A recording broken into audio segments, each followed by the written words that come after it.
3, 2, 1, and welcome back to Chasing the Racing, episode 46, the Valentino Rossi special. How are we doing, Dominic? Oh, we're doing grand, young, and obviously, I'm trying to think. Last episode, it was a bit Corona heavy, wasn't it? Obviously, as we both know, the news is it's definitely getting heavier. The situation's getting serious, but on a personal side of things, I think we're going to try and. You can't stay clear of it. It's everywhere at the moment, but I think we're going to have to try and veer off the path. We've got a hell of a guest lined up, and I think you'll really enjoy it. And it put a smile on my face. Anyway, Chrissy, I don't know about you, but you've got a new facial feature on the grow here. What's all that about, son? Hey, I can't tell if you're smiling or what. I don't know what's going on. I'm growing a bit of a beard at the moment, and obviously with all the barbers and that closed, they'll be closed for ages. Victory Barber Shop. All these people are getting skinheads. I think I'm going the other way. I'm growing out. I'll end up looking homeless. But we've got Matt Roberts coming up soon, Eurosport commentator and all-round nice guy, cracking. I really enjoyed the interview, so hopefully you will too. He took the stripper thing really well, which was fantastic. I was getting really nervous about that, but obviously, I think let's take a step back, Chrissy. Let's go back from the beginning. Then, obviously, welcome to Chasing the Racing. I was just about to say, you've got a sponsor sorted for this podcast. I do, but what episode are we on? 46. 46. God, better wait the number 47 up, and we know what we've got to do for that one. Obviously, we've got a little task lined up, the vain little git. No, obviously, this episode is brought to you by Synergy Watches. It's a personal sponsor of mine, and obviously, the little bit of blurb, obviously, go check their website out on synergywatches.com. Very affordable. Fantastic. It's a product aimed at the extreme sports market. So let me just give you a little readout from here. So it's the Synergy mission. Oh, that's deep. I like that. We set up Synergy with the goal of creating an affordable watch aimed at extreme sports market. The watches are not designed to be all singing and all dancing. They are designed to look great but functional whilst out riding. So you don't need to check your phone or your expensive wristwatches. Obviously, I've got a couple of these watches, and more importantly, I've been given a couple of these watches to give away. So thanks to everyone at Synergy Watches, fantastic brand to be a part of. And at the end of the show, we're gonna. Well, Chris, I'm not going to lie to our listeners here. We have no idea. We haven't really thought about how we're going to actually do the giveaway side of it. So we'll do a giveaway competition on social media. Right, thank God you rescued that one, because I really haven't thought about how we're going to do it. We've got a couple to give away, but so big thanks for sponsoring the show. And before we get on with the interview, we've got a few things to go through. Just before this podcast, we did a little live stream for our patrons. That was a little bit different, but I really enjoyed it. So we did a bit of a quiz and just had a bit crack with a couple of our patrons, which was nice. Couple of dodgy lads looking in the Isle of Man. Now I know they will be listening to this one, but you know what I mean. It was good to interact with a few of our the people that listen to the show and stuff, and have a bit crack with them. King really Julian, Tina Martin there, a couple of Irish. It was all good crack. So obviously, first of all, thanks to all our other patrons as well who couldn't make that. That's something that we'll probably start doing more of, maybe one a month or something, these little live streams. So if you're not already involved in that might be of interest, head over to our Patreon page, check it out and see if that's up your street. As well as that, we've got a quiz. I've written a quiz this week, which we're going to be sticking out as a YouTube video. So I'll put that across all the social media, and it's a motorbike racing quiz. So it covers everything from. We're talking about darts. It's Chase the Race. It covers everything from road racing in Ireland, BSB, World Superbikes, MotoGP, sort of past and present. It's quite a It's 20 questions, and I think the highest score so far has been 7 out of 20. So it's quite a challenging one. But it would be, you can obviously do it yourself, or if there's a few of you in the house that are into bikes, you can maybe sit around with a paper and a pen. It won't be too long, and it'll be a little bit of bike racing goodness for you to keep you occupied. And then we just got a little bit of news stuff from the week. Should we go through this before the interview? Or should we stick it in after the interview? Oh, I don't know. This is total winged FM, this one. It's absolutely brilliant. No, I think give the people what they want, Chrissy, I think we should just go straight in on the interview. Straight in. I really, really enjoyed this one. Me too. So it's because I thought he was a bit of a stiff on the telly, very professional, and he's a total different guy. Like, I haven't met him in person, but it's nice to see that side of him. at the end of the interview as well. We actually get cut short with we had a problem with our internet connection, so it'll go off quite abruptly at the end. That's because he's sick of my shit. That's why Chrissy just hung up. It was a really good interview, and big thanks to Matt for coming on. And without further ado, over to I think it was about 40-50 minutes with Matt Roberts. So joined by the Eurosport commentator, the legend that is Matt Roberts. How are you doing, Shagger? How are you, lads? How are you? Are we interviewing Gaza or Matt Roberts here? What's going on? Yeah, well, you say Gaza, he is some footballer mind. I've playing charity football over in Ireland. Was it last year? And hell of a left back. Is it left back, right back? Oh, there was left back on that day, yeah. We were up against it, weren't we, Chrissy, that day? It was good crack. Shame we couldn't get that sort of a game for this year. Was it this year or last? No, sorry, Beginning of last year. Was it beginning of last year? Was that the Gary Dunlop game? Aye. That was a brilliant idea. Yeah. Brilliant idea. Yeah, my fitness is a bit like Gaza's, but that's unfortunately where the similarities end, I think. Anyway, I've actually been trying to get you on the podcast a while ago, and obviously I remember speaking to you at the end of the season party last year, and you said you'd listened to the podcast, which I was surprised at. And when I told Dom, he likened you to a German stripper that he'd met years ago. And I said, what's the crack there? And he went into this long-winded story about how he went into this strippers in Germany years ago and whatever.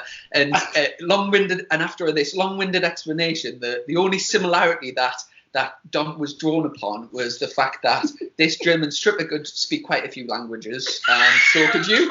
So therefore, using Dom's logic, you were virtually the same person. Well, funnily enough, I did listen to that, and then it did occur to me there were a few other things I'm prepared to do that I've seen German strippers do as well for cash. But obviously we probably shouldn't go into those right now. But in the current climate, lads, whatever you suggest, I'm up for it.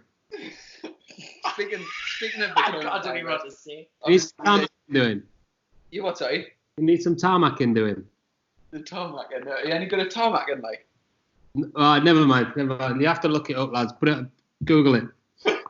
Got to remember, Matt, Chris is a school teacher, so tarmac and anything to do with that sort of thing is literally below him. And funny enough, you need to do that with tarmac and Chrissy. So when you Google it, you're in for a shock, I'm telling you.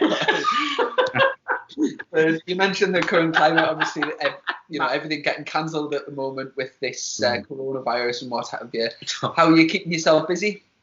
Well, we're really busy. We've got 3 little ones at home, so I've got 5-year-old twins and a little 2-year-old. So obviously homeschooling and just trying to keep him entertained the whole time. My little lad, one of the twins, he's quite a bad asthmatic. We had a lot of time in the hospital with him around this time last year, so we didn't want to take any chances with him. So we pretty much took him out of school 3 weeks ago now and just played it safe at home. Obviously, I mean, unfortunately, I'm at home the whole time now anyway, so there's kind of no excuse for us not to just batten down the hatches really and make sure we look after him as best we can. And we got a bit of a garden, so we just thankfully the weather's been good. So I can't complain really. Obviously, it's tough times for lots of people, isn't it? For a variety of reasons, whether you're vulnerable to this or you're out of work because of it or you're anxious because of it or whatever. It's a really strange and difficult time, but we're as a family just trying to make the best of it, to be honest, and really blessed to have 3 lovely kids and a lovely wife, and she's a school teacher as well, so a bit like yourself, Chrissy. So she's doing the phonics and the maths with the 5-year-olds, and I'm playing dinosaurs with the 2-year-old pretty much. But we're busy. It must be fantastic, man, because obviously your career demands you, quite frankly, not to be at home very often. So every cloud and every silver lining and everything, that must be nice, mind. Like, don't get me wrong, being forced into this situation is obviously not the thing to brag about, but being at home with a family so much more must be brilliant. Yeah, 100%, Dom. It's I mean, I've had 3 months of it, to be honest, mate. I could do with getting away for a bit, to be fair. But no, you're right. And I'm very much a believer in making the best of every situation and always trying to see the positives. And that's definitely a huge positive, and I don't underestimate it. I'm feel really lucky. And yeah, so we're just trying to make the best of it and enjoy this time. And hopefully it's something we can look back on and everybody come out the other side okay and be able to say, well, actually, you know what? That was quite a nice period for us, and we do what we can for other people and stuff too. But my missus Jane, she's keeping a diary and pictures and things like that one day we'll all look back on it and hopefully we can remember it fondly. And well, fingers crossed that's the case, eh? You definitely want to keep them tarmac and photos away from your kids, innocent minds and all that, Matt. But let's talk about Matt Roberts here. Let's talk about your career and how you got going into it. And let's talk about your love affair with motorsport or sport in general. I'd love to know how it all got going. Sport in general is right, really, although it's become a motorcycle obsession in a way.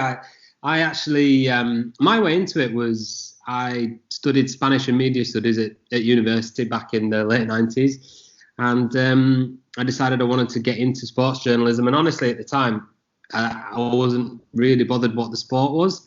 And I saw an advert in The Guardian from Dorna looking for an in-house English journalist, which at the time, this is like the end of 2000, the internet was just kind of getting going properly.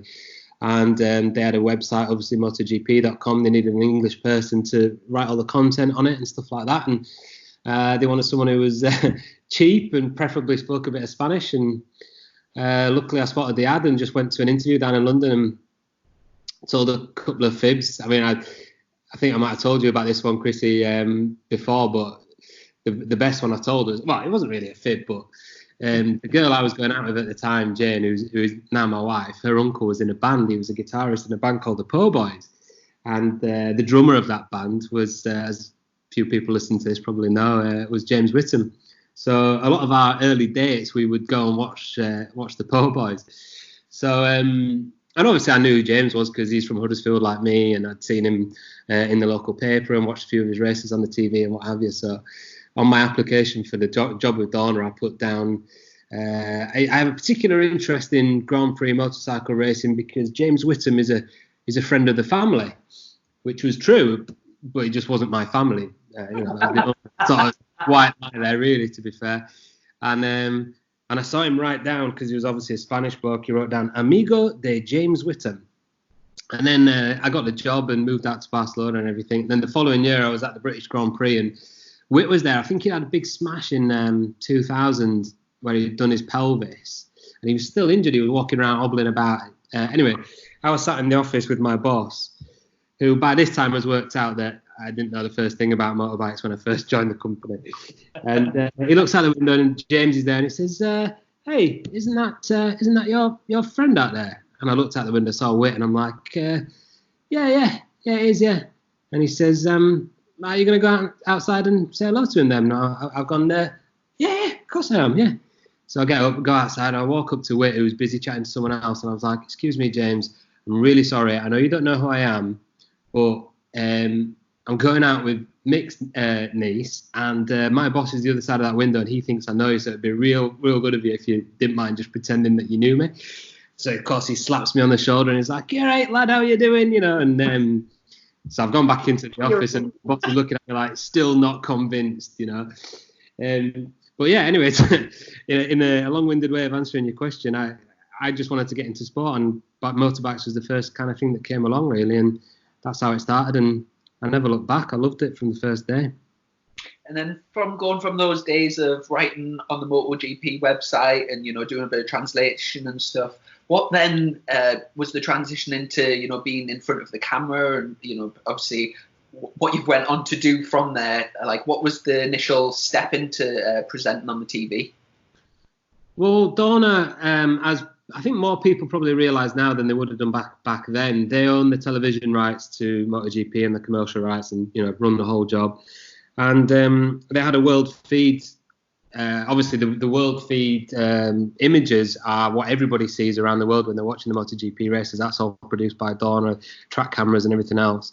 And along with that, they would send out an English commentary to the countries that wouldn't send English commentators to the races. So like South Africa, for example, Asia, USA at the time, they would all just get an English language commentary along with the images. And I think when I first joined, it was Toby Moody and Nick Harris and Dennis Noyes, and then Toby went and joined Eurosport, and so they needed somebody to step in. So they just said to me, do you fancy having a go at it? And I was like, yeah. So I did a little trial run in Barcelona back at the office, and they were like, yeah, that sounds good enough. So they stuck me on the microphone. So I think it was only the second year I was working in MotoGP. I was already doing the world feed commentary.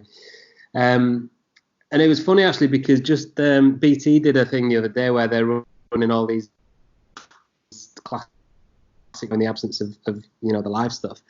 And there was a commentary of mine from, well, there's two, actually. One was South Africa 2004 with Valentino versus Biaggi. And then the other one was Jerez 2005 with Rossi and Gibernau. And when I did those commentaries at the time, like I said, they were going out to far-flung countries where, as far as I was concerned, it just sort of disappeared into the ether, never to be heard again. And it was really weird to be sat there in my lounge on Sunday, like watching these things going out on BT Sport all these years later, and hearing like my young voice back again. So it was really quite strange. But yeah, I did the commentary for a couple of years with Dorna, and then BBC showed some highlight stuff, and then basically long story short, they asked Dorna if they could use me to do some pit lane reporting. So I would literally change out of my Dorna uniform on a Sunday afternoon, half an hour before the MotoGP race, stick a BBC shirt on, go do the pit lane stuff for the BBC, and then change back into my Dorna uniform. And that was kind of the start of it, really, with the B. So it's amazing, like that elevation immediately within the sport, like commentating, being in sport in general. But when you got into this, what was your initial expectations? Because quite frankly, where you are in your career, in my book, you can't go any higher. I'm not saying the word peaked, but you've got many years left, Matt, many years left. But what was your expectations when you first got into it? Honestly, I didn't really know when I very first went out there. I didn't really know. What I did do before I moved to Spain was bought a bunch of magazines and stuff. I bought as many copies of Motorcycle Racer as I could get my hands on, and it was all about Valentino at the time. They were raving about him. This is 2000 when he won his first 500 GP. I'd actually, my year out from uni, I did in Spain in '99, and I'd sort of seen Crivier win the championship there, and that was big news in Spain at the time. So I was quite aware of GPs just from that year. But obviously Valentino was the big news at the time, and I think when I got out there to Spain and I did that first year, 2001, and realised what an absolute superstar he was, I really did think that I could be on the crest of something really, really big. Really good. And to be fair, when you think of the lack of success that British riders have had up until Cal, it's remarkable how well MotoGP has done in this country, and that is all down to Valentino. And I have to say, it's easy to say it now with the benefit of hindsight, but I did think in 01, I thought, do you know what? If I stick this out, this could be something really good as these years go by. And when the BBC came in 2004, and I got that kind of like little foot in the door, if you like, and I saw Susie doing what she was doing, and I met her for the first time, the first time she came out to the races, because they basically dropped superbikes. The end of the Foggy era kind of coincided with the start of the Rossi one, didn't it, really? I think a lot of people kind of switched from watching superbikes to watching GPs, and timing was good. And when I saw Susie doing what she was doing, I thought, do you know what, that's something I'd really want to do. So I made it a bit of a mission, to be honest, from that point. You obviously mentioned that race with Sete Gibernau at Jerez. That's like one of my all-time favourite races to watch. I remember watching it live and just like that. Those were the sort of races that like really I watched them and thought to myself, I want to race motorbikes. Like, it's really inspirational. Is there any races that stand out that you've commentated on that were like the best races that you've commented on, or best moments?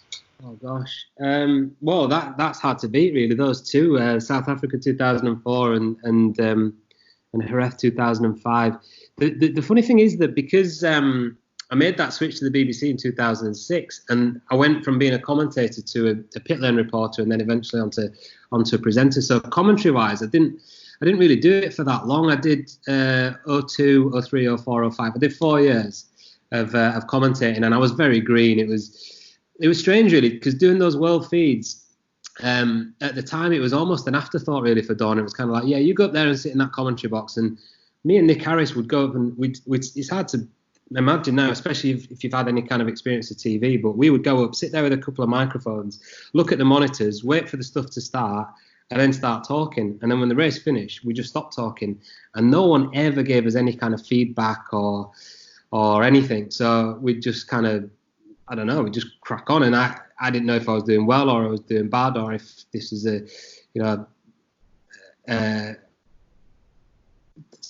progress or what. So it's kind of weird, but yeah, it was just a brief period relatively of doing the commentary. But I would have to probably say 04, 05, those 2 races are the real standout ones, yeah. See, that's brilliant news, Chrissy. You know, Matt Roberts winged it for years by the sounds of it, you know, and that's exactly what we're doing on this show. And now look who we're interviewing. You know, it's going places. I still feel like I'm getting away with it, lads, honestly, like I do. I look at what I'm doing now and I think, God, how I've ended up doing this, you know, it's mad, really. And I wouldn't want to be doing anything else. I was about to ask that question because obviously, you know, like it's a motorbike podcast you're on, and you know we're all very biased on here. And for me and Chrissy especially, you know, that there's nothing higher than any form of motorcycle racing.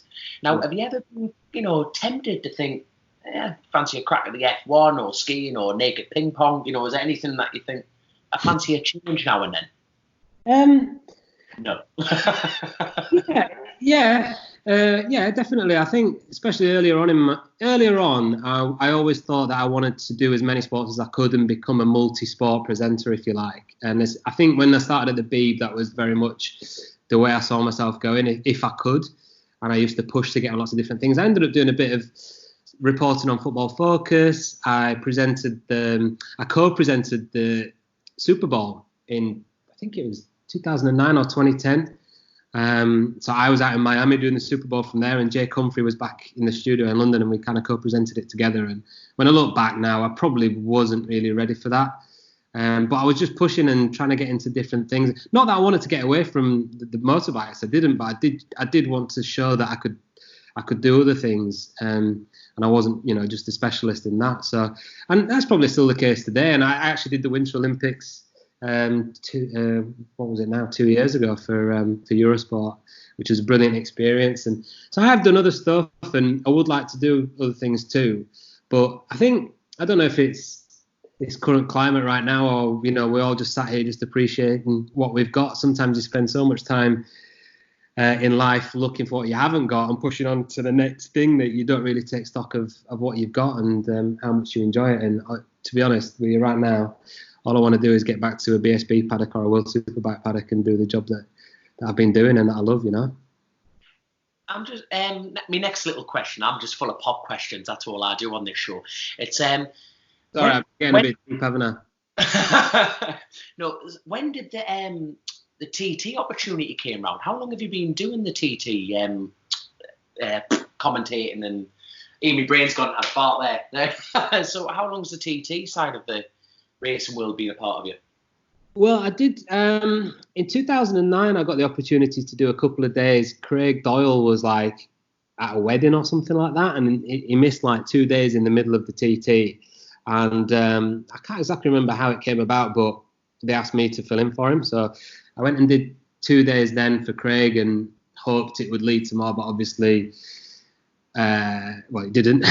Craig's brilliant. He's a top guy, first of all, but also a brilliant. He's that window salesman, isn't he? He's what, sorry? He's that window salesman, sells conservatories. The window salesman, yeah, that's right, yeah, Everest, yeah. With the delicious hair and all that. That's him, isn't it? Yeah, he does. Yeah, I've not had the call yet from Everest. I don't know why, but maybe this year. Yeah, no, I did a couple of days for Craig back in 2009, and I loved it. You know, I absolutely. Well, obviously, Dom, you know how special it is there, and mega experience. And I just I couldn't believe. Well, I would have never thought back then that it would take me 10 years to go back. But anyway, that's how long it took. And TV presenting is a funny thing because you're never really massively in control of how things go, because it always depends on the TV rights and things like that. And it can work for you and it can work against you. And eventually, 2 years ago, it changed from North One to Greenlight, and they wanted a different look to it. And I was lucky enough to get the call, and then finally got back out there again. So yeah, that was a massive thing for me as well, because like I said, I got that little taste of it in 2009, and spent 10 years waiting to go back. And you mentioned just a second ago there about when MotoGP was on the BBC. Obviously now it's on BT Sport. I was listening to another podcast the other day with Steve Parrish, and he was talking about when BSB used to be on the BBC as well. And that was kind of when I first got in, started watching it. And he was saying that back then BSB were getting, I think it was something like over 2 million viewers on a weekend, like when it was on Channel 1 or Channel 2 or whatever. And was it similar sort of numbers for when MotoGP was on? I presume it would have been in the millions watching, was it?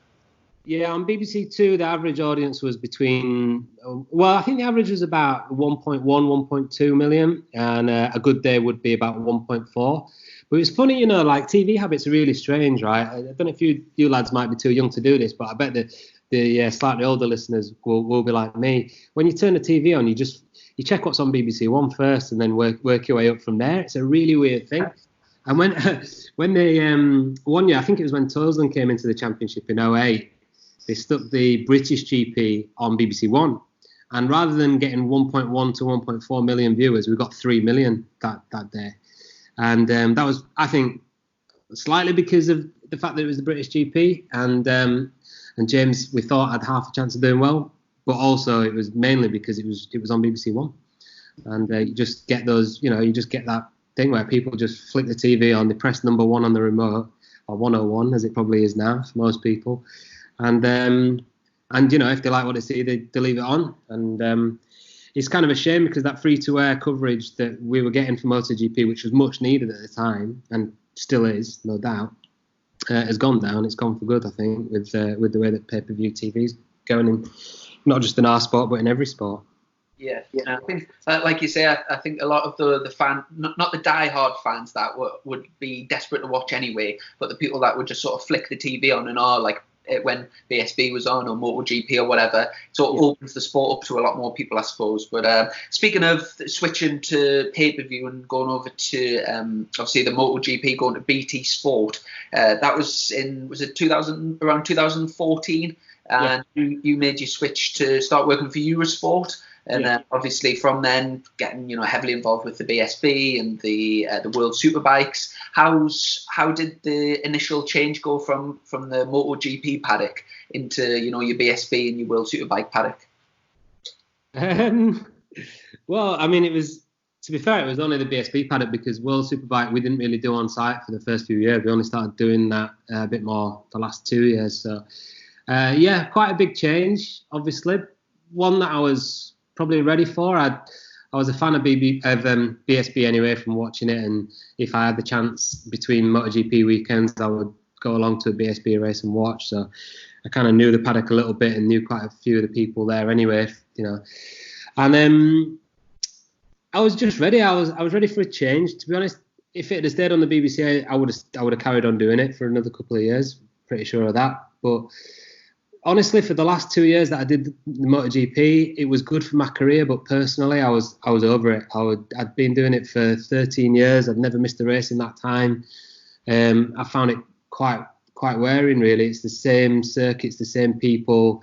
And I don't mean that to sound ungrateful, because I know that most people are killed to do it, but that's the reality. And I'd been trying for a family with my wife, and that wasn't sort of working out for a couple of years, and it just felt like it was time to come home, and I've been feeling that anyway. And honestly, when we got the kind of news that it was going to be changing, I did speak to BT about going with it, and we had a few conversations that didn't really come to much, but I was ready. So I spoke to my agent, he spoke to Eurosport, set up a meeting, and it didn't take long, and we just it was great. It was just perfect. And doing the BSB weekends, you've gone from doing 18, where I'd be leaving home on a Tuesday or a Wednesday and coming back on a Monday.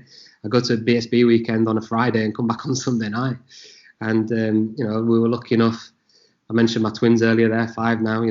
We had those after the first year of doing it, and it was perfect timing, just as a lifestyle thing. And I absolutely loved it. The BSB paddock, as you lads both know, is so much fun. It's just like a big family. Everybody gets together on a weekend, and most people are there because they want. Well, pretty much everybody is there because they want to be there, and that's a slight difference with MotoGP. Not everybody's there for the passion of it, I suppose. And Eurosport a lot are all absolutely fantastic. I got the opportunity to work with James Whittam, obviously, who was the guy who kind of, even though he didn't know it, had got me into it in the first place. James Hayden, great bloke. Charlie has got basically everybody at Eurosport, just brilliant people to spend your time with, and I loved it. And the riders, obviously, as well, all the access that you get to the teams and the riders. When I go see a rider with them, I shove a microphone in front of a rider's face in BSB. 9 times out of 10, they're happy because they want to do it. They want the coverage for the sponsors, and they're having fun that weekend. Where in MotoGP, it was a lot different to that. So fully enjoyed the experience. Still, I'm enjoying it. What is it now? 5-6 years on, and can't wait to get back to doing it. To be honest, I don't miss MotoGP at all. You've definitely answered like 2 of the other questions within that, because on the show we talk a fair bit about paddock politics and like how atmospheres change between different disciplines. So my quick question to you is, right, you've kind of answered it, so it's only between 2 options now.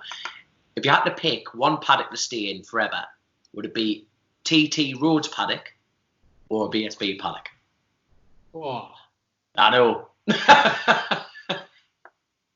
Do you know what? I don't think I'd last in the TT paddock. Why is that though? Everyone's hard. Many parties, Matt. Too many parties, young'un.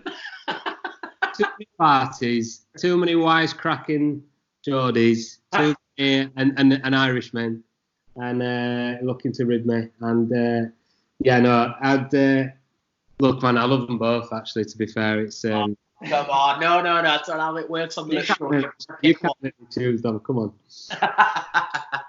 And, one of the questions I had for you was, whilst working in the World Championship, especially MotoGP, we'll get a lot of the British riders that they'll be riding for BSB or World Superbikes or whatever for years, and then when they start getting interviewed, when they're in MotoGP, there's a few of them that their accent suddenly changes. Even though they're fluent in English, they start doing English interviews. Carl Crutchlow's one, Jack Miller the other. Yeah, obviously. For sure, the bike is, and they're like it's like sort of broken. Have you got any ideas why they do that? And who would you say the worst culprit for it is? Oh, for sure. I push. I try. The bike no work. It's difficult. Yeah. Right. Crutchlow, obviously, he's guilty. He's the first one. Jack Miller, another one. Shocking for that. Troy Bayliss used to do it a little bit. Do you know why? Do you know what I think it is? Because these guys are working with. Do you know, like, have you ever been? My dad used to do this on holiday, right?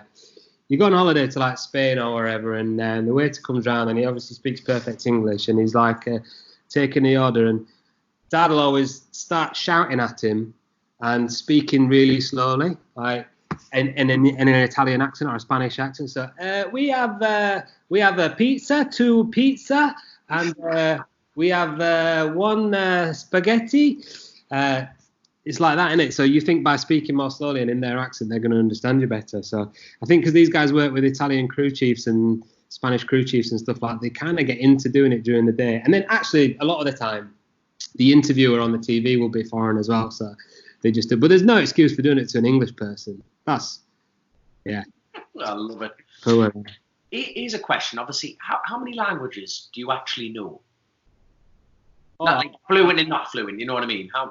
Yeah, no, I don't speak that many though. Well, I speak. I did my degree in Spanish. And then obviously living in Barcelona, I picked up quite a bit of Catalan there because everyone speaks Catalan in Barcelona. And then in the paddock, I did an A-level in French as well, so I kind of got a bit of a grasp on that. And then working in the paddock, picked up a lot of Italian. And then I did a bit of freelance work for quite a few years as well, translating press releases for the teams. So Spanish and Italian teams would give me their press releases, and I'd just quickly knock them into English.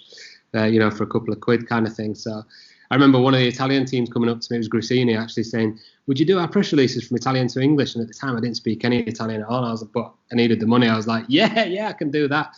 So I did that for about 5 or 6 years and managed to blag that and learned quite a lot of Italian that way. So I can just about get by in those languages and English. Now, obviously, I'm gonna pick at your unprofessional side of it. Have you ever been, obviously with your co-hosts there, and a couple of them have just got under your skin a little bit. Too many cheap shots at the bar the night before, and have you ever looked at like Jamie Whitten clean the eye and just said something in Italian, like totally swearing while smiling through your teeth, going, yeah, ciao bella, your bell end, or something like that? Have you ever done that? Oh, have I looked James Whitten squarely in the eye? Did you say? Yeah. Well, that's impossible if you've ever made eye contact with him before. For a start. Oh God, Bennett. But no, have you ever just you've been so pissed off you just started having a pop at someone in a different language? I see what you mean. No, just a family. I just do that to the family, to be honest. Oh God, it's bloody intimidating. Like my brother-in-law's Welsh, and he just starts racking off Welsh, and I'm like, he could be saying anything here. It proper gets under my skin. And have you ever done that to anyone, bar the family? No, honestly, I can't think that I have. Like, my wife, she's here now. She's just pouring me a little glass of wine. Actually, thank you. She speaks a bit of Spanish too. So if we need to hide something from the kids, we'll, or have a pop at them, or mention some like, a word you don't want them to hear, like there's some chocolate in the cupboard or something like that. We'll do it in Spanish. But yeah, sorry it's a bit of a boring answer, but that's probably no. What's that in Spanish? Come on, we've got listeners that need educating. Go on. Well, we keep our chocolate in the fridge actually, so we'd probably say tenemos un poco de chocolate en la nevera. That was smooth. I'm nursing a semi here. That was delicious and smooth. There we are. Bloody hell. Hold on. Right. While I've got you on the edge. Me listening to your Geordie accent, that, Dom. Oh, you see. There we go. While I've got you on the edge here, go on. What has been your most irritating interview that you've just thought, for God, bar this one, do not say this. That's not fair. But obviously, you just think, for God's sake, will you just piss off? You must have one. When I'm being interviewed? Oh, no, both. You being interviewed and interviewing someone. Come on. Being interviewed by the police a couple of times. We won't go into that. That's really pissed off. But, oh, man, now you put me on the spot. I think the awkward interviews, what I really don't like is when riders, this always happens in MotoGP. It doesn't really happen there's a couple of guys perhaps who sometimes do it in BSB, where, honestly speaking, I don't really feel like standing outside your pit garage waiting for 20 minutes for you to finish your debrief and change your underpants before you come out and chat to me, because I have actually got other things to be doing. So if that's the case and I'm standing there waiting for 20 minutes and then they come out and they make you feel like you're inconveniencing them, when it really it's the other way around. That used to piss me off a lot. So that would happen a fair bit. And I'd say guilty parties of that, if I had to name names, there would be Danny Pedrosa would be one. Lovely guy, Danny. I've known him a long time, really nice fella, but hated being interviewed. And rather than, sort of thinking, well, we've all got to do this, so let's just get on with it and make it as easy as we can for everybody. And you sort of make you feel like, bits. I totally agree. You're a professional. You want to be treated professionally. It's simple as that, isn't it? And it's a two-way street, which is understandable. No, I was hoping, some proper juicy there. Like shaky burn. I'm writing this book, but it just gets on my tits. You know what I mean? Obviously, across all over the years, you've worked with loads and loads of co-presenters, lots of ex-racers, and various people from different paddocks and stuff. Do you have any standout favourite co-hosts, or do you have a least favourite?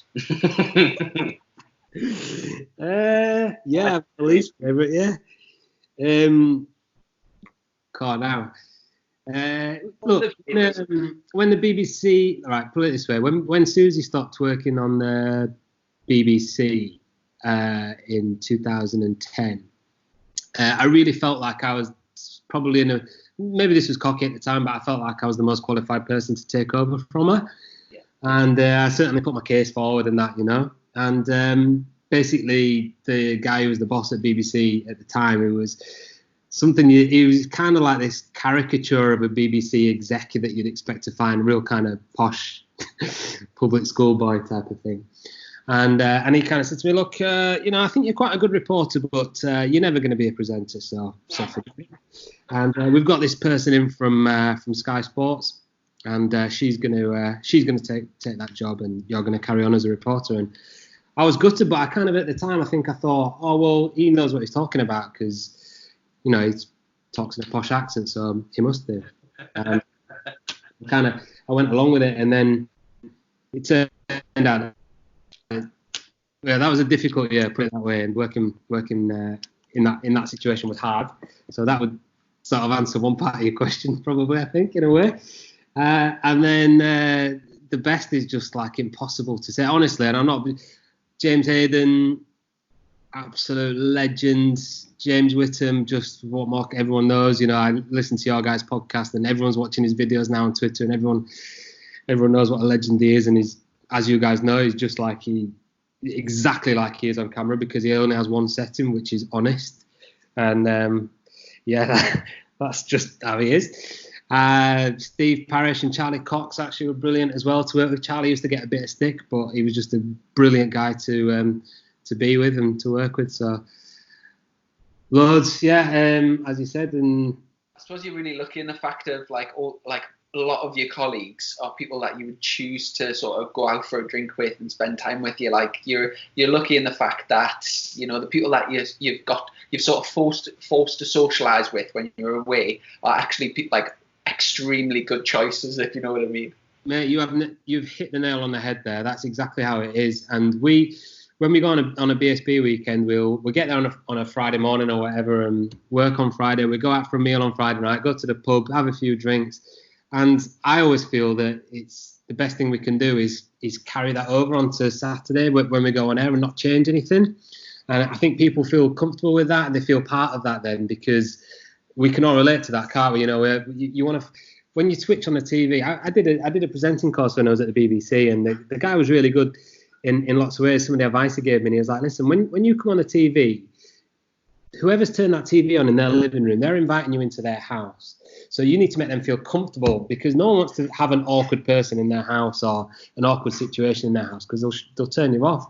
So you've got to make them feel like they're part of it. And that's really the dynamic that I've always tried to aim for. And, with the lads and with Rachel, that's kind of what it is. We want to, when people turn it on, we want them to feel that there's a group of friends here and that they're part of that. And I think it really works. And it's true. It's actually genuine. And that is how it is, and we are really lucky, and we're all missing each other right now, and that's true, honest.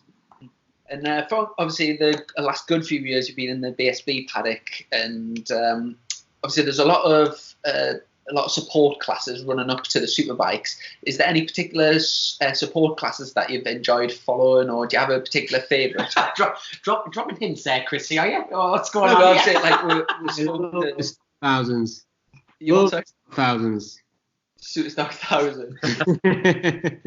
I suppose for me, it's sort of like over the years, can you remember when Alistair Seeley and Ben Wilson were fighting for the Supersport Championship, and literally every single time they raced, all the superbike garages went dead silent, all the crowd went out, and it was almost like the main attraction, really, because you get those big rivalries, obviously there's been loads of good sort of battles and stuff, but do you have a particular, do you enjoy watching the smaller classes, or do you prefer just sticking with the big class, or what? I watched it. I mean, let's be honest, the junior supersport class is not the most exciting to watch most of the time, is it? Let's be fair. And the Motorstars can be a bit. I mean, it's got a bit better the last couple of years, but I don't know. watch either of those, so I cannot really comment. I don't watch any racing. You know what I mean? So, Nah, the super sport, obviously I love the stock 600, stock. Whenever any of those on, we're all glued to those, I think. And yeah, like you said, it's great BSB because I think it's a bit like a soap opera, and it's a bit like EastEnders because you've got these characters that you get to know over the years, and that people everyone has their favourite, and there's a bad guy, and there's these relationships, and there's history there that you probably don't get that at the top level because it's fleeting, isn't it? You know, the guys will be there, apart from obviously, like say, Rossi would be a good example of someone who stuck it out, but it tends to be fleeting. You'll get guys do 3 or 4 years at their peak, whereas in say like BSB, you got guys who've been around for 20 years and they've built up a serious following, and they've got people who've got emotional attachments to them, and then there's bad blood between them and other people, and whatever class they're in, there's that's a great example using Alistair Seeley. He's a guy who's splits opinion, always a bit of controversy, and pretty much whatever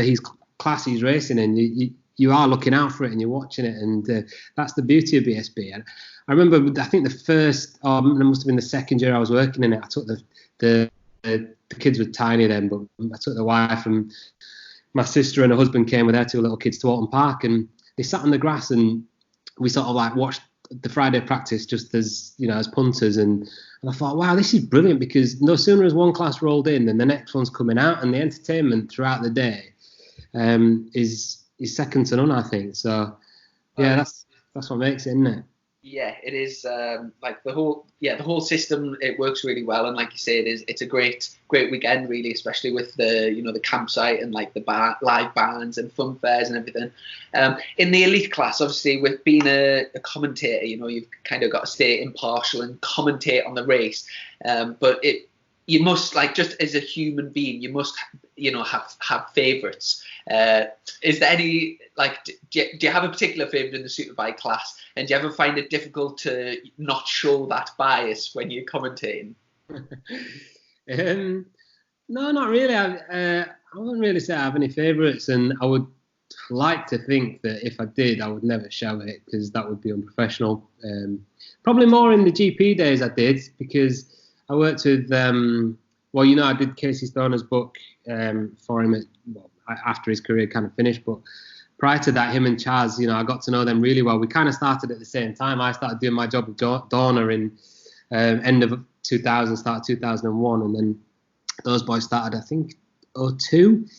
Chaz and Casey started at the same time. Chaz was in 125s and Casey was in 250s. And I used to see him in the office in Dorna and, go for a bit of lunch with them. And then we'd go to obviously tracks all over the world where they didn't know really anybody and I didn't really know anybody either. So we go out for dinner with the dads, and I kind of fell in between the age of like Chaz and his dad and Casey and his dad. So kind of get on with them all. And I would watch them coming through. And then I probably had an inkling really especially with Casey, that one day I'd be kind of commentating and presenting on them at the kind of the peak, at their peak and at mine as well, in terms of what I wanted to do with my career. So there's definitely, when I was doing the MotoGP, I was a Stoner fan and friend, and but hopefully that never came across on the telly. And now probably with the World Superbikes, Chaz is a real good friend. But again, I don't think I'd like to think that never really comes across, I get on well with all the lads, but sort of talking particular friendships, they'd be the sort of 2 guys over the years that I was closest to. But yeah, you can't help it, can you? Like, I think anybody, it's difficult not to get that sort of invested in it. Yeah, exactly. And obviously you mentioned about writing Casey Stoner's book, and that's something that, as a side to the commentating, you've been, busy with writing various books. I personally really enjoyed the Stoner book, just because from doing super teens and, like a sort of path through to, and then obviously the career that followed was amazing. And I really enjoyed that book. Which other books, autobiographies have you written? I did. I translated Jorge Lorenzo's from Spanish to English, and then I did kind of like this photo book thing with Lorenzo as well, independently of that. And then I did the Stoner one. I did Steve Parrish's The Parish Times, still available at parishracing.com, I think. And I've just done Shakey's. We're just putting the finishing touches to Shakey's now. It's due to be published in August, I think. Well, that was the idea anyway, pending the current situation. And I've started on John Hopkins as well. So me and John are working on one together now, which is, as you can imagine, quite an explosive story. And it's great. I love doing it because that's kind of where I started, really. I kind of planned to get into journalism initially. That was my thing. TV came after, but I love writing, and so it's great to be able to do these things and not be anonymous. But I kind of like it's sitting in the background there. It's their projects, and but I get to work on them, and I really enjoy it. It's great. Obviously, you mentioned the Shaky thing. You did a bit of a tour of the UK with, was it like MJK Sport and Events? And when you came up to Durham, I went. I really enjoyed the evening, like an evening with you and Shaky. Are you doing many of those? And like, is that something you enjoy? Yeah. Well, we're definitely doing more. I don't know how many. I think Shaky's talking to Mick now, who's the guy who runs MJK, setting some dates up. Yeah, so we've got another run of dates due to happen. I suppose again, like everything else, that's kind of all up in the air at the minute. But they went down pretty well. And honestly, I find them a little bit nerve-wracking. It's weird because you kind of get used. Talking in front of a camera at the very beginning is really nerve-wracking. It's a really hard thing to do, but you get used to it over the years and just kind of almost forget it's there. And then you go into like a theatre or a room full of people.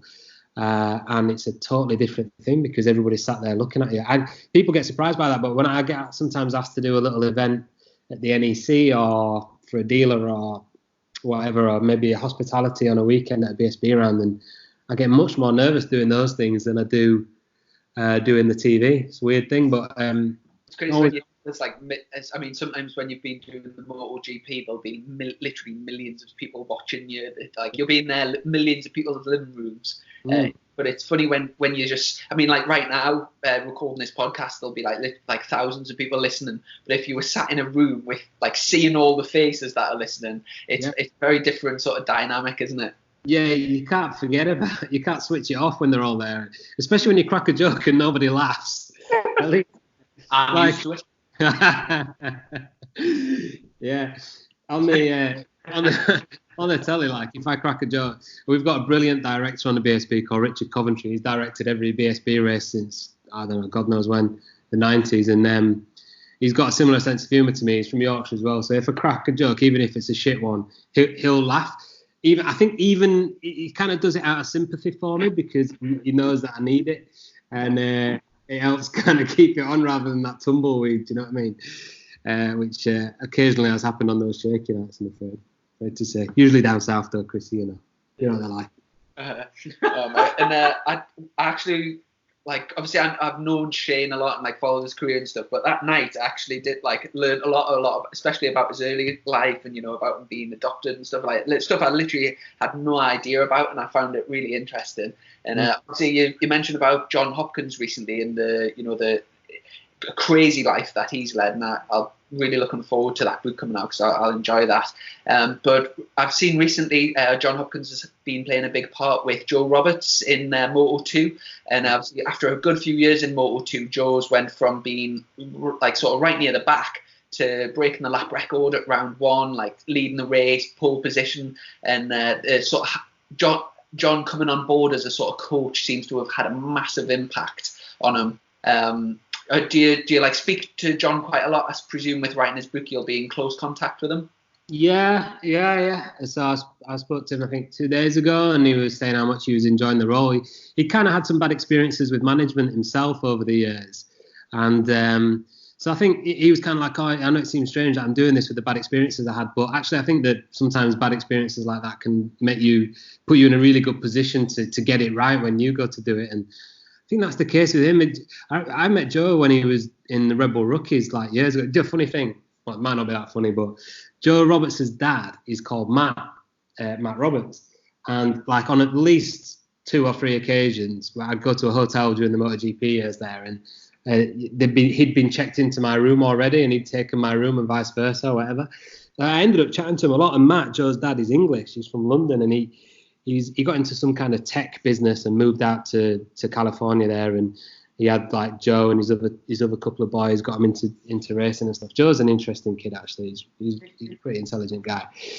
And anyway, yeah. So going back to John, I think with the Moto2 especially, the margins in that class are just so small, aren't they? And it just takes a little thing for a guy to be like Remy Gardner was the same. The year before last, he was running around in 20th, and a couple of years prior to that as well. And then last year, suddenly round one, boom, he's like right up there at the front. So it only takes a little thing, and that's what a Moto2 is a bit of a funny one, isn't it? Because a few guys get lost, disappear like talented guys, and then you have to go off and find their way back again. It's kind of a brutal class like that. I think if you haven't got the exact right kind of chassis combination and everything is not perfect, then it's really tough.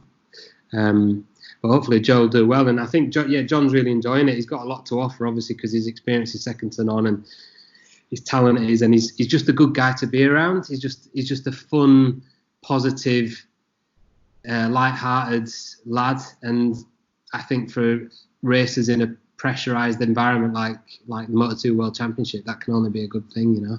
You got to take it seriously, obviously, but you got to know when to, you know, to smile and laugh and enjoy it as well.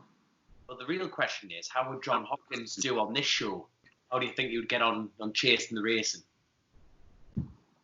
Oh, Geordie lads, it'll be interesting. I'll put you in touch. Definitely get it done, my man. Well, he's English, really. You know that, don't you? So, At one point, something like John Colin Edwards and Gwyn Tolley lived in the same cul-de-sac, and like the kids went to the same school and stuff, and all three of them were racing in MotoGP. Yeah, I know. Gwyn Tolley's amazing, isn't it? Have you heard his accent? It's absolutely brilliant. Yeah, I tell you, I've seen his car. He's got a hell of a car.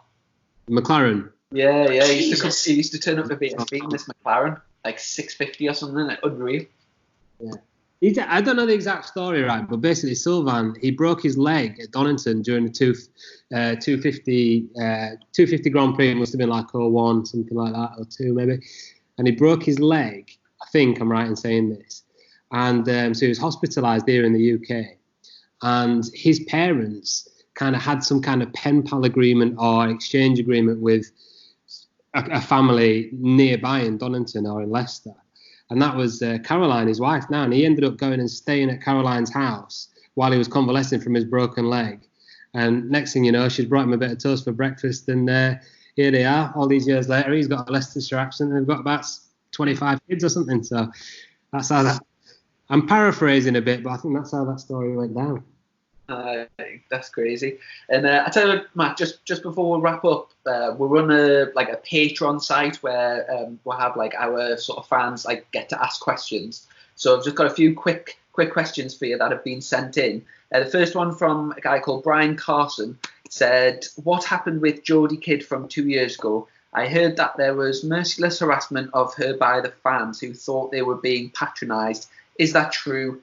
If so, that is unfortunate, as she was just doing the job she was hired to do, regardless of whether the fans liked her or not. Here's where fans could have taken a cue from James Whittam's playbook on life. All the best to you, Matt. Keep up the insightful commentary." Do you know anything about Jodie Kidd?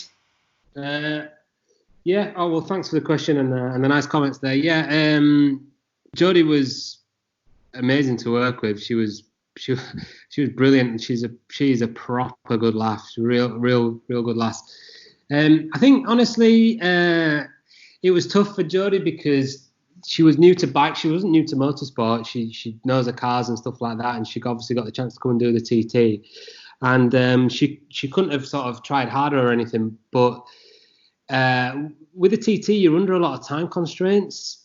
You've got to go out to different locations, do these little links and stuff like that. And because they're making a program that goes out on air at 9 p.m. that night, they're really under the cosh. So you don't get many opportunities to shoot your links, if you like. It's kind of done. It's kind of like a one-hit wonder pretty much every time if you can. And I would say with the lack of experience that she had with the bikes maybe, that didn't help her. And sometimes she looked a bit nervous when she probably was, but maybe she had a bit more time to get the thing done like you would normally do it would have looked a lot better. I think I'm being fair to say that, but obviously she's a good presenter, and she's a big personality, and you could understand why they had her there as well, because the idea was to open the appeal of the TT to a different audience. So, yeah, and to answer the other part of that question, she did get a lot of stick, and it's funny when you hear about people reading this stick and stuff like that, and you think, oh, why do they? And I actually saw it firsthand. We'd be in the minibus or the van going out to a location to shoot some links, and she would literally be sat there reading things out to me, saying, oh, this person said that and this person said this, and am I really that bad? And I was like, mate, no, just don't read it, just ignore it, let's just relax and just go and do it, you know. Yeah, sometimes the biking public on the whole are brilliant and welcoming and really accepting, and everybody we saw, I said to Jodie, I was like, look at the people that we meet on the street here in the Isle of Man. Everybody was lovely to her. She was having pictures with hundreds of people every day, and everybody had nice things to say. But then you get just a small minority, don't you, who will say these things, and unfortunately people do read it. You think they don't, but they do. And yeah, it was nasty, really, and a real shame, because she's a great lass, honestly. She's brilliant. So sorry about that. We had a little bit of a technical issue on the old Skype, but great to speak to Matt. Really insightful interview, and I really enjoyed his crack. And yeah, he is such a nice lad, mind. Now, obviously, the interview did get cut short, but obviously we reconnected on the old Skype there, and obviously he says, thanks for having us on, and we were very, very grateful to have him on the show. And it's a shame because we're just getting through a few of our Patreon questions, so I do apologise to the ones that we didn't get through, but it did just cut us off. But anyway, we've got a few more bits and bobs to get through before the end of the show.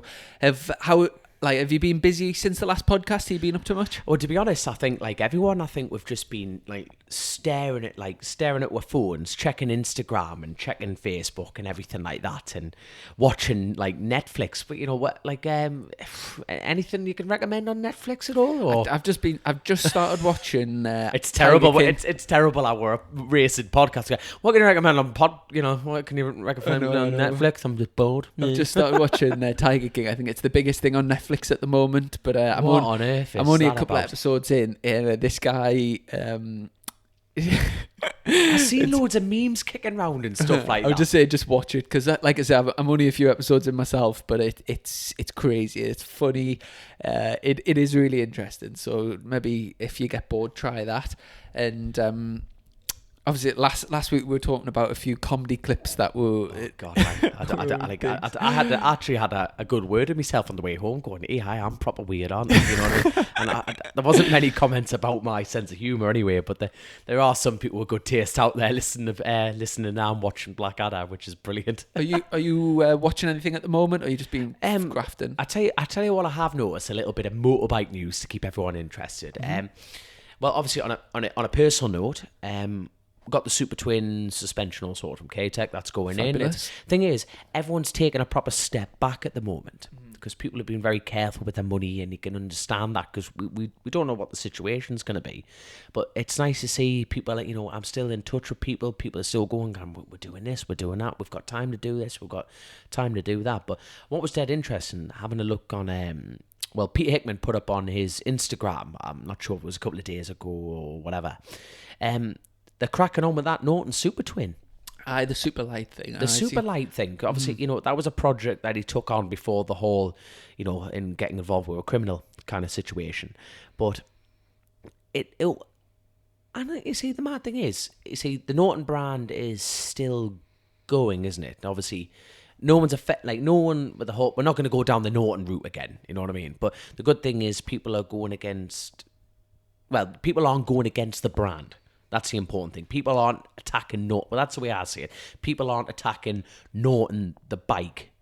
People are going around that situation. Mm-hmm. But because there wasn't enough bikes made, I can never say that word. What is it? Homologated. That's the word. Thank you, very the educated one in the room. But now there wasn't enough bikes made. So does that make that bike eligible? Mm-hmm. I know. I think there's a question mark, but I presume surely Hickman must have had the all clear from the organisers to go to go ahead before he started building it, because I know what you're saying, they have to have so many built for it to be a homologated model and therefore allowed to be raced in a production class. Otherwise you'd be I really don't know. No, don't get me wrong. My personal opinion, it's great to have another manufacturer on the grid. It's a trick looking bike as well. It is a fantastic looking bike, and he's saying how he's changed the suspension over, he's changed this, he's changed that. But obviously, by the way, when I'm saying this, I'm not tearing Peter Hickman or Smith's racing down. I'm not doing that at all. But it'll be interesting to see what flexibility they've got, because the Super Twin class out of all of them is policed the most, because obviously they've got weight limits, they've got crank limits, they've got this limit and that limit. It's a bit like Norton really don't have much to play with. The bike, what's available and everything. How far can the Smiths bike take it? And the thing is, you've got the world's fastest road racer on it as well, so that in itself is going to have a lot of leeway. I'm not meaning him with his relationship with the TD organisers. I mean the way it's going to be ridden. You know what I mean? It's a bit like, well, he's got that lap speed because he is the world's fastest man. Yes, that's going to be the granted side of it. But the pistons, the crank, the valves, everything. It's going to be very interesting, and it's very good to see Hickman not hiding behind it. You know what I mean? He's very open, going, look, we're cracking on with this. It's great, and I'm going to repeat what I was saying before. It's fantastic to see a bike out there, and it's great to see, quite frankly, the most liked man in the paddock. Obviously, by yourself, Chrissy. You know what I mean? Everyone loves you. No one likes that beard, though. It looks terrible. I'm not going to lie. But no, it's great to see having an ambassador like that involved with the bike, not the brand, the bike. And it's it will be interesting. Come 2020. Oh God, it's upsetting when you say that. I'm not going to lie, it is upsetting. But hey, it's in the future. He's got time to get it right, and it will be very interesting to see how much he shares. Not the cloak and dagger side of it, but it'll be just what we're doing this, we're doing that, blah blah blah. Because speaking of recent news, do you know who Matt Mladen is? Nope. No, he's an ex-Australian. He used to race in AMA. He's 7 times AMA champion. I think he's got the most race wins and the most pole positions, fastest laps and everything in AMA. A big, he's big not a name mug over then, there. is he? He's just been arrested for nonsense.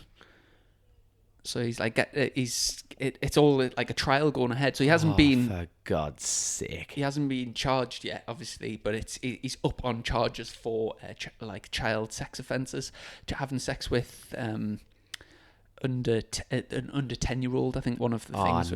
That you see that. God, bloody hell, man! You just think that the sport, the sport's going through enough, and for that to be it's another delivered blow to that is yeah. Let's skip. It is disgusting. Anyway, that's news that we're gonna have to move past. In better news, news, he's gonna burn in hell. There you go. somebody's. I've heard whispers that somebody's going to be attempting a backflip soon. You're damn right. You're damn right. Right. Okay. Let's end the suspense. Right. This is It's me. It's me, right? So obviously now, Chicken Charlton. We're gonna have to get Chicken. I keep saying this and time and again, but we're gonna have to get Chicken Charlton, right? He's from Towlow. He doesn't know jeans. He's a full-on Raj. He occasionally listens to the show when he figures out how to work the stereo. And basically, he sold me a pile of crap little bike, little supermoto that he bought off a mate. And anyway, it was a converted pit bike. Sorry, a little converted motocross bike into a pit bike to go racing on. So. Obviously, the whole world's been on the pause. I'll tell you what, that's a nice way of putting it. Everything's been put on pause at the moment. The world hasn't stopped or anything like that. The world's been put on pause. So anyway, I need to get me fixed, Chrissy. There's no lying about it. Everyone else can have a holiday and everyone can relax and stuff. But it's a case of, I'm going to very much put this out there. Me and Sugar Tits, your sponsor, we've been having a chat. We've got a field. We've got a digger. And we're going to eye up this backflip. I've been watching hundreds and hundreds and hundreds of YouTube videos. I've got a neck brace. I'm very lucky to be sponsored by Force Field Body Armour. So it's my back protector's totally in line there, which is absolutely brilliant. And I'm going to do this. Now, obviously, to put this out as a disclaimer, if I knock myself, I'm not going to the hospital. That's totally irresponsible of me. I'm not putting myself at risk to put load on the NHS. I'm going to crawl my ass back in the van and go. Plus, I'll be 2 meters away from everyone else. I'm pretty much signing a disclaimer on the podcast here. But, Chrissy, I'm telling you, and I'm telling all our listeners, because if you tell everyone, you must do it. That's why I'm doing it. So it's happening. It's a backflip. Are you building your own jump? I'm going to build my own jump. And then a backflip, what is it? KTM 85. KTM 85. And Oh, have yeah. you had any experience backflipping before? On a BMX, aye. BMX. Jesus. Well, I learned to do it. Right. Like, so a bit, like me and my mates used to go to a place at Bromley in like Stocksfield, and we just kept we kept building these trails again and again and again. And I was obsessed with me BMXing like when I was younger, because I actually wanted to get into motocross, but I didn't have the money to get into motocross, so it was just BMX and BMX and BMX. And anyway, me and my mates just set a challenge and went, look, we're all going to learn to backflip, and we all learned to backflip the dirt.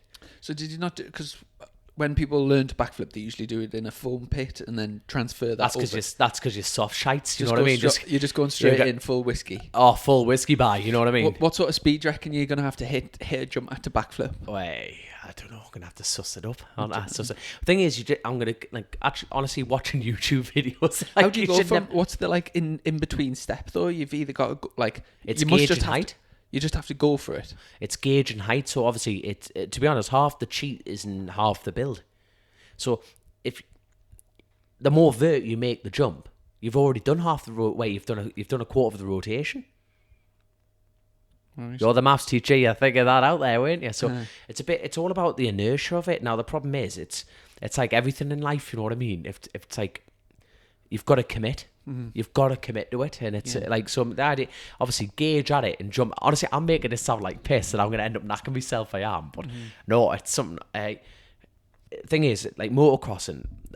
To be honest, this is your fault. Hooking me up with your mate with that 450 of his, and I've just been obsessive about watching motocross on like YouTube again and again, and I'm thinking, bloody hell, this is fantastic. And watching the X Games again, I'm thinking that's actually why I got into motocross, watching Jeremy McGrath and people like that. And I just thought, this is mint.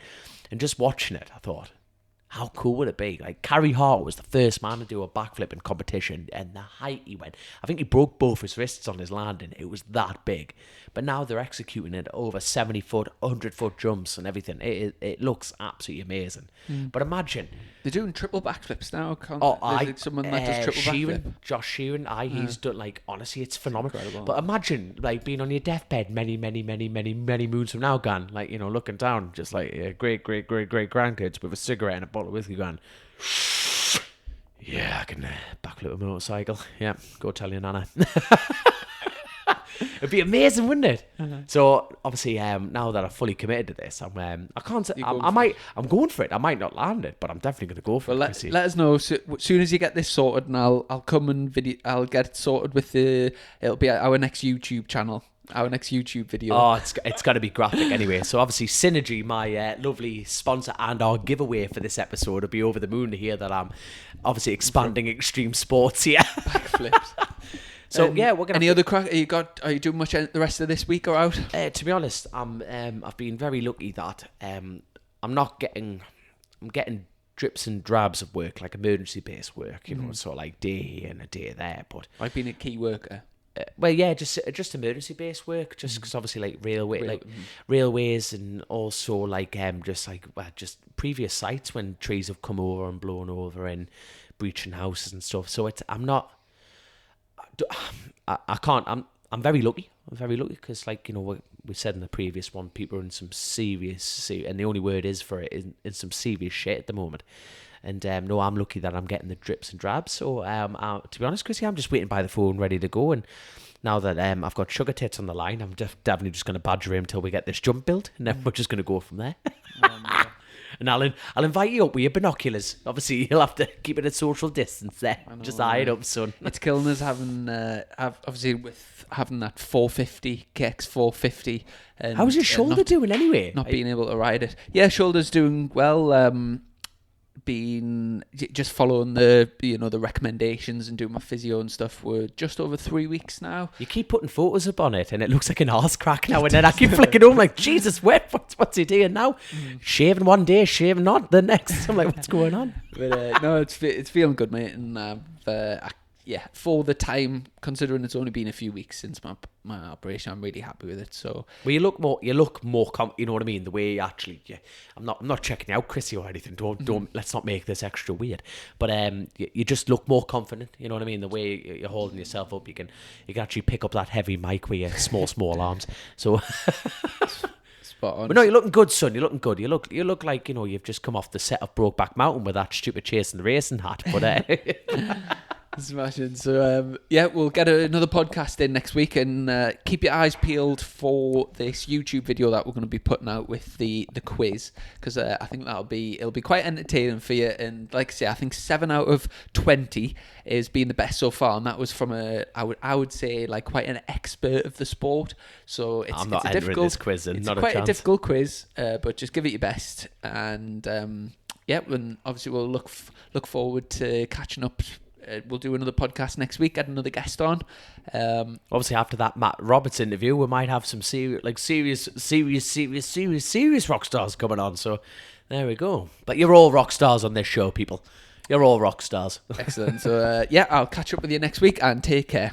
See you later, son. Cheers, mate.